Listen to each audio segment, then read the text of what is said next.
It's a ripple effect, and that's what the UniMind Project is about, creating a ripple effect to heal the community through meditation.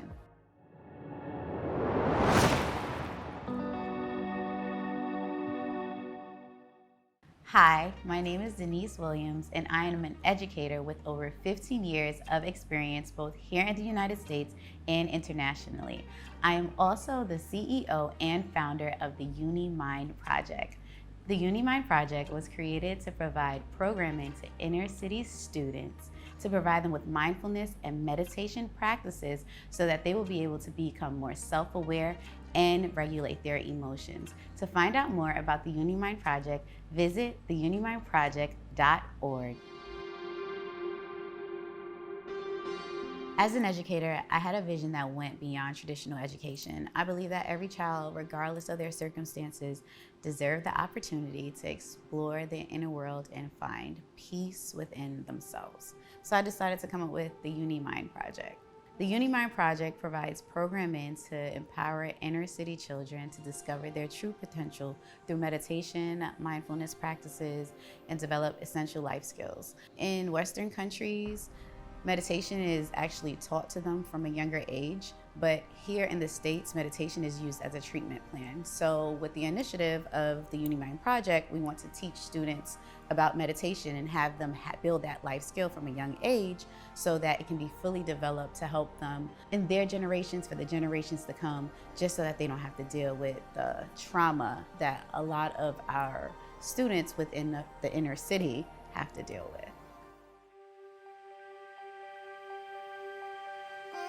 Well, I've traveled the world because I spent 3 years living overseas, and during that time I've traveled to over 40 countries, and I've observed the way the children were, especially teaching over there as well. So I've taught students from at least 12 countries at the bare minimum. And I noticed that within those Western countries, they focus a lot on teaching their students, their children, values and virtues, such things like being patient, love, care, compassionate towards others. Whereas in the United States, because of the way it is set up, even though we try to teach our children these things, it's overpowered by the hardship of financial burden, especially the inner city children. They have the opportunity, or they make time to be able to instill those values and beliefs into their children. And through meditation, it builds mindfulness. It gives you that opportunity to think. Whereas here, we're so focused on financial hardship or going to get the next dollar.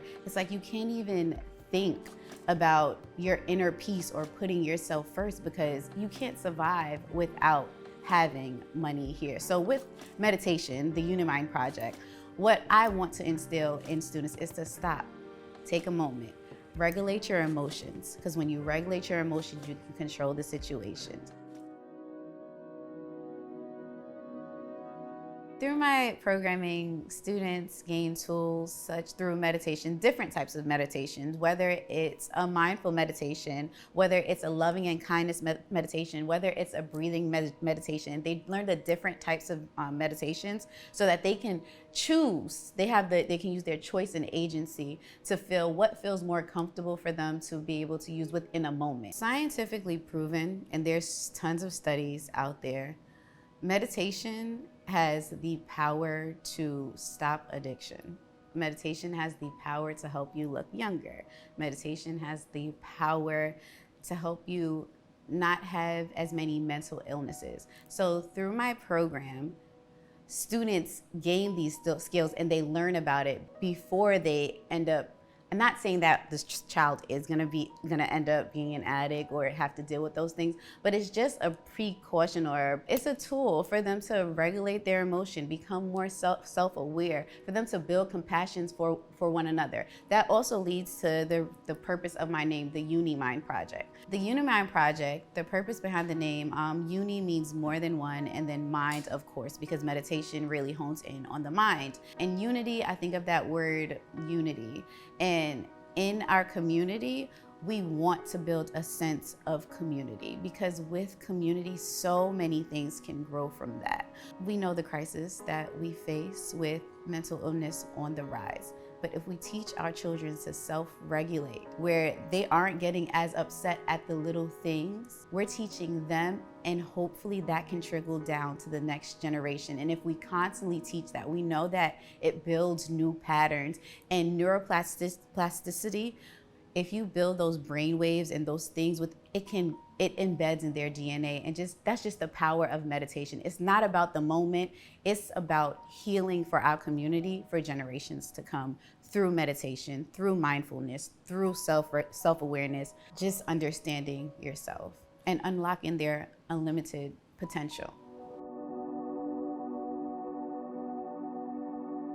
I started meditating later on in my life. In the classroom, meditation has really changed the dynamic. We all know this is my philosophy and teaching. A child learns best when they love you, from a teacher that they love. Although I'm a teacher and I try to help them grow academically, I don't believe me helping them grow academically is my main focus. It's about providing that love, that support. These children are with you for 8 hours out of the day. Please make it a safe space, and that's all I try to provide. So with meditation, I used to like to start my day off that way because it was a way for me to check in with the students to see how they're feeling. It was a way for me to affirm them, let them affirm their self. And also what I started to notice is that I did it in the morning, we would do a breathing exercise and it slowed them down. They would come in excited, oh, good morning, good morning. And it kind of slowed them down and it focused them.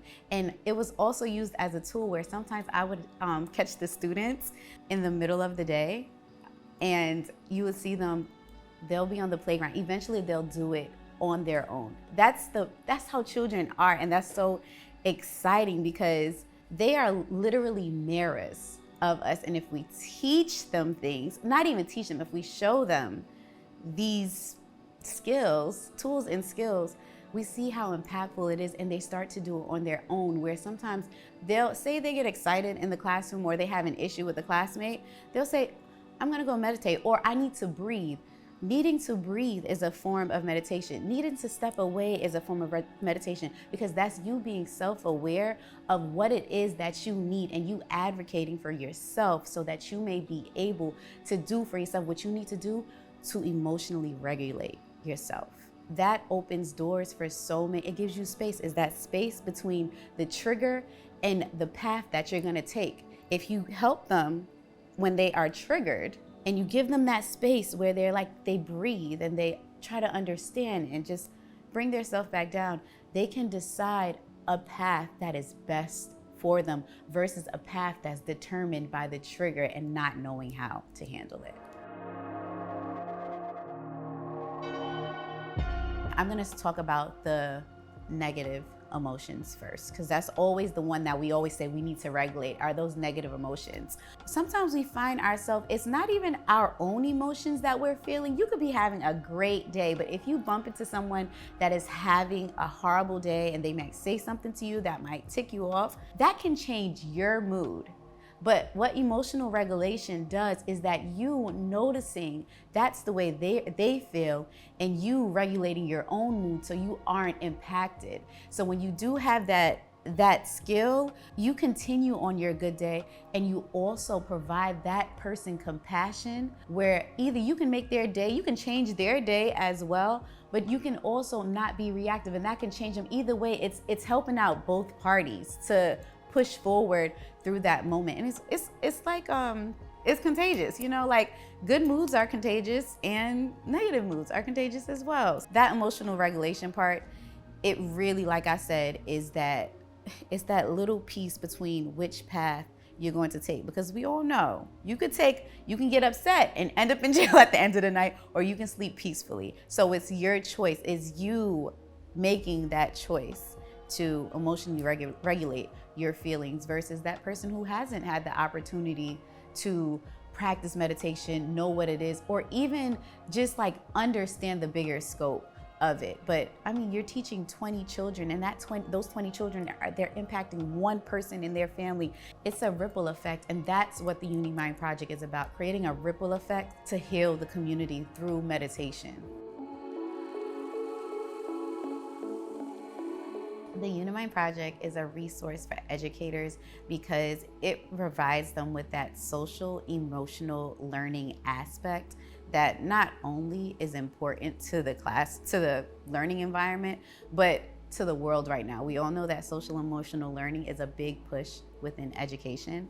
The teacher can add to their skills where they can actually start practicing meditation and doing it on their own, or it's just a click of a button. Just type what you need. Maybe you need a meditation to get your kids kick-started for the day. You need a meditation for the midday to calm them down after lunch or recess. You need a meditation so that they can end their day. You also provide them with that homeschool connection where you're able to send it out to the parents. So you create that bond where it's like, I noticed that Johnny, or whatever the child's name, was upset. Maybe if he listens to this, he can, ask him how he's doing when he goes home, and he can listen to this to just bring him back so that tomorrow he can start it back up again, start back with a fresh start. So it provides them with not only their own healing, because we all have a little trauma, but resources for them to provide to their students and their students' families. The future for the UniMind Project is within all schools around the United States. There's little pockets of social emotional learning and having check-ins, but I really want the UniMind Project to be something that it's a part of the curriculum. It's just as important as the ELA, the socials, the academic aspects. Meditation being a part of the school learning day, where children you notice a difference in their behaviors, the way they're excited to come to school. You notice a difference with your communication with the parents, because the parents are now learning from the children, and they're coming back, and you'll see an increase. First of all, once you start healing in their academic performance. So I already know within inner cities, their academic performance, those Title I schools, their grades will go up because they have that emotional regulation where they aren't as anxious coming to school, or they don't deal with those, I don't want to say negative emotions, but mental illnesses that might be placed on them from their family aspects. They're rising above that to unlock their ultimate potentials versus being held down by just the academic aspects. We want them to broaden their mind, because the mind is so powerful, and have them take back control of that to reach their full potential.